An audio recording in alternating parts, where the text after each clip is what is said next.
Let's bring in Grover Norquist on this. He's the Americans for Tax Reform president. Grover, I'm watching this debate around this bill, and I'm trying to assess just how cold the feet of moderate Democrats are getting. Do you think they're getting cold feet, and is that any hope that this whole thing could actually fall apart?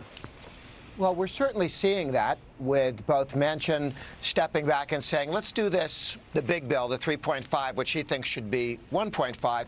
Let's do that next year in 2022, 4 or 5 months away from now.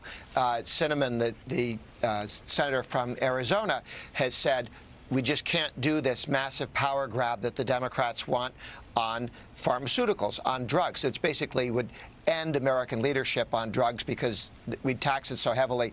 People who wanted to come up with new drugs for cancer would do it in Switzerland, not in the United States. So people are beginning to say no. The other piece to this is they're looking at 1966, after the Great New Deal was passed, all these wonderful spending programs with all the same promises that we're told now. The government's going to do everything for you.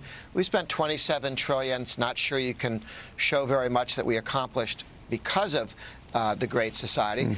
But one thing that happened is the Democrats lost dozens and dozens of House members in 2 years into Clinton. They lost over 50 House members, and they lost control of the Senate. 2 years into Obama, they lost 64 House members, complete control of the House, and 8 senators. So 6 senators, rather, 6 senators that year. I mean, when the Democrats have overreached on taxes and spending, in 66 they got slapped heavily, and then Nixon got elected in 68. Same thing happened in 94. Same thing happened in 2010. There are a lot of Democrats out there that realize they're walking or being pushed into traffic. You mentioned overreaching on taxes. Here's a really scary element of all this, and I know that you've written and talked about this. Instead of asking you to hand over more of your taxes, actually what this bill or what this legislation has contemplated is giving the IRS the chance to reach right into your bank account and know exactly what's gone in and what's gone out. Grover, this isn't just about taxes. This is about your financial information. You will lose your financial privacy, your personal privacy. They want to know what your Venmo is doing, what PayPal is doing, what Cash App is doing. They used to say, we want to know if you're moving $10,000 or more in cash around. And then it turns out that they're really abusing that, even though that sounds sort of reasonable. How many people move $10,000 in cash? Well, a lot of small businesses do at the end of a week. And then they were just going through people's lives. They were holding on to their money, even though nothing had gone wrong. They would literally take their cash.